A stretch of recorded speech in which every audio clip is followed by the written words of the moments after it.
Praise the lord. ప్రతి వాడికి ప్రభాత వందనములు. ఎఫీషియులకు రాసిన పత్రిక 4:15 అపోస్తులుడైన పౌలు ద్వారా దేవుడు మనకిచ్చిన ఈ వాక్యము ఒకసారి చదువుతాం. ప్రేమ కలిగి సత్యము చెప్పుచు క్రీస్తు వలె ఉండుటకు మనం అన్ని విషయములలో ఎదుగుతాము. ఇక్కడే దేవుని ఆత్మ మనతో చెప్పినది ఏమనగా, మొట్టమొదట ప్రేమ కలిగి క్రీస్తు వలె మనం ఉండాలి. ఇక్కడ చెప్పుచున్న ప్రేమ అనేది ఈ లోక సంబంధమైన ప్రేమ కాదు. దేవుని ప్రేమ మామూలుగా మనం అగపే ప్రేమ అని చెప్తున్నా, దేవుని ప్రేమ కలిగి మనం ఉండాలి. దేవుని ప్రేమ అంటే మీకు నాకు తెలుసు, అది స్వార్థత లేని ప్రేమ, అది షరతులు లేని ప్రేమ, అది త్యాగపూరితమైన ప్రేమ. అటువంటి ప్రేమ కలిగి మనం ఉండాలని దేవుడు మనకు మనవి చేస్తున్నాడు.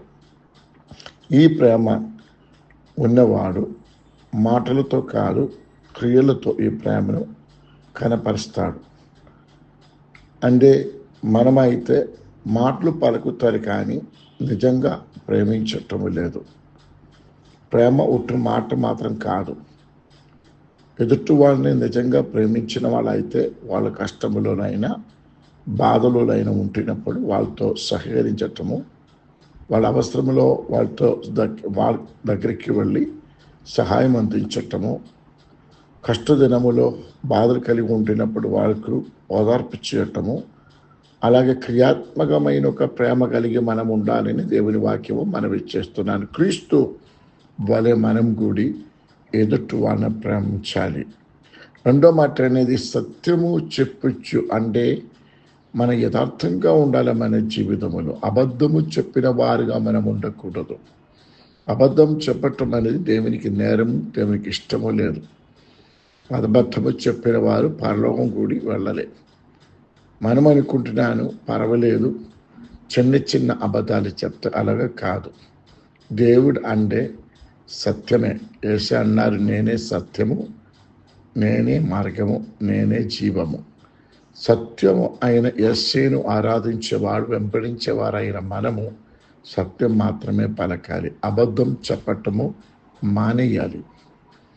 మూడో మాట అనేది క్రీస్తు వలె ఉండుటకు మన కోరిక అనేది అలాగే క్రీస్తు వలె ప్రేమించి, క్రీస్తు వలె సత్యము మాత్రం పలికి లోకంలో క్రీస్తు వలె మనం జీవించాలని దేవుడు కోరుకుంటున్నాడు. మనం అందరూ క్రైస్తవులము, క్రీస్తును వెంబడించిన వారము. మనము క్రీస్తు వలె ఈ లోకములో ఉండాలి. ఎందుకంటే ఈ లోకములో క్రీస్తు మనం అందరిని పిలిచి తన సేవ కొరకు ఏర్పరిచి క్రీస్తు వలె ఉండి లోకములో ఉన్న ప్రతి వారిని కూడా దేవుని దగ్గరికి మనం రప్పించాలని దేవుడు కోరుకుంటున్నాను. ఇది ప్రేమ ద్వారా జరుగుతుంది. ఇది మనము నిజముగా యథార్థంగా జీవించటం ద్వారా మాత్రమే జరుగుతుంది. క్రీస్తు వలె మనం ఉండాలని ఆహ్వానం చేస్తున్నాం. మన చివరిగా మనం అన్ని విషయములలో ఎదుగుతాము. అన్ని విషయములో కూడా మనం ఎదుగుదల పొందాలి. కొన్ని విషయములో కాదు, కొన్ని విషయములో మాత్రం కాదు, అన్ని విషయములో. అది మన శారీరక విషయములో లేకపోతే మన ఆర్థిక విషయములో కాదు. అదైతే అందరూ కూడా చెబుతున్నారు.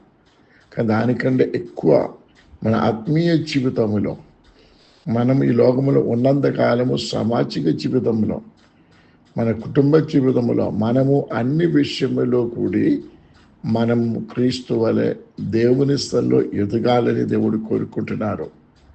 ఒక్కడైనను ఎటువంటి విషయంలో కూడి కొరతలు కలిగి ఉండాలని కాదు, ఏమి కొరతలు లేకుండా ఆశీర్వాదములు పొందుకొని దేవుడి వలె మనం దేవుడి సన్నిధిలో దేవుని బిడ్డల వలె మనం ఉండాలని దేవుడు కోరుకుంటున్నారు. ఇలాగే దేవుని సన్నిధిలో భక్తులు కలిగి దేవుని బిడ్డలుగా ఈ లోకంలో జీవించి దేవునికి మహిమ తెచ్చుకున్న వారంగా మిమ్మల్ని నన్ను దేవుడు తయారు చేయడానికి సహాయము చేయను గాక. దేవుడు మిమ్మల్ని దీవించిన గాక, మీ కుటుంబమును మీ బిడ్డలను ఆశీర్వదించిన గాక. Thank you for listening. God bless you.